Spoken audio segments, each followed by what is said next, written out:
جنگ بدر میں دنیا نے یہ نقشہ دیکھا کہ صرف کفر اور اسلام ایک دوسرے کے مقابلے پہ نہیں تھا، وہاں پہ نسلیں ایک دوسرے کے مقابلے پر تھیں، اور اسلام نے ہمیں یہ بات سکھائی ہے کہ لوگوں سب سے پہلا رشتہ دین کا رشتہ ہے، اسلام کا رشتہ ہے۔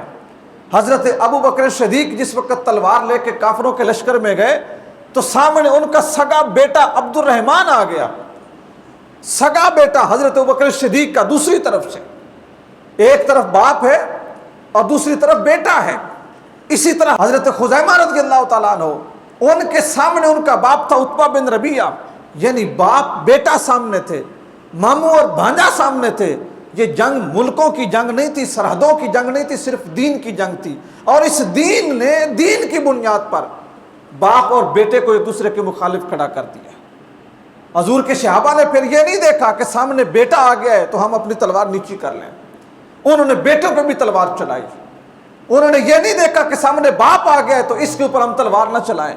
انہوں نے باپ کے اوپر بھی تلوار چلائی۔ جس وقت جنگ ختم ہوئی تو بعد میں عبد الرحمن نے اپنے والد سے کہا، حضرت ابو بکر صدیق سے کہا، ابو جی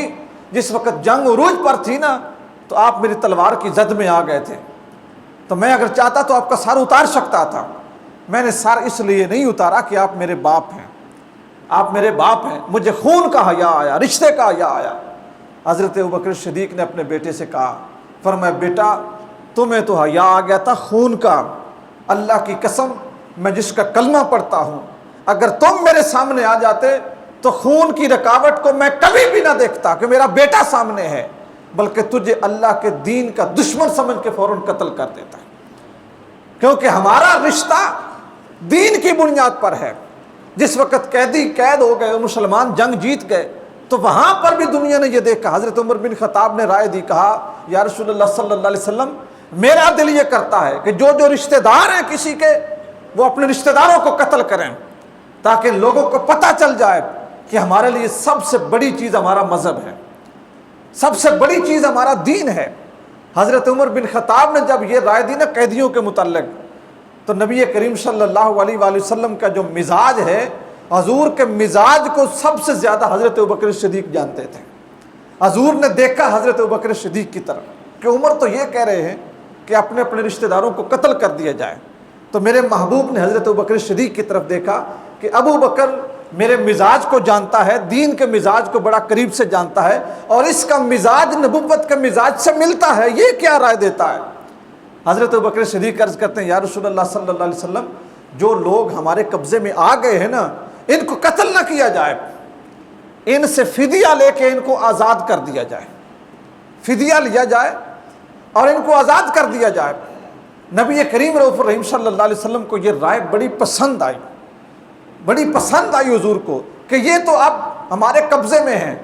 ہم ان کی گردنیں اڑا بھی دیں تو ان کے بچے یتیم ہو جائیں گے، اب چونکہ انہوں نے تلواریں اٹھائی ہوئی نہیں ہیں، یہ قیدی ہیں۔ تو حضور اکرم صلی اللہ علیہ وسلم کو جب یہ رائے پسند آئی تو حضور نے فرمایا جو فدیہ نہیں دے سکتے وہ کیا کریں،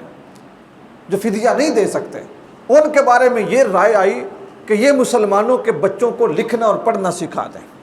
اور ایک روایت میں ہے کہ یہ حضور نے خود ارشاد فرمایا، حضور نے فرمایا جن کے پاس پیسے نہیں ہیں نا فدیہ دینے کے، ہمارے مسلمان بچوں کو لکھنا اور پڑھنا سکھا دو، محمد رسول اللہ ان کو آزاد کر دیں گے۔ یہاں پہ یہ چیز بھی سمجھنے والی ہے کہ اسلام کے اندر علم کی اہمیت کتنی ہے، تعلیم کی اہمیت کتنی ہے، کہ جنگ کے موقع پر جن قیدیوں کے پاس پیسے نہیں ہیں آزادی کے، رسول اللہ صلی اللہ علیہ وسلم کہہ رہے ہیں کہ ان کے پاس پیسے نہیں ہیں تو یہ ہمارے بچوں کو لکھنا پڑھنا سکھا دیں، ہم ان کو آزاد کر دیں گے۔ اور جو قیدی رسول اللہ صلی اللہ علیہ وسلم کے پاس آئے تھے، نبی پاک نے اپنے صحابہ میں ان کو تقسیم کیا، تو صحابہ سے فرمایا صحابہ ان سے کام نہیں لینا، ان کو بھوکا نہیں رکھنا، ان کو پیاسا نہیں رکھنا،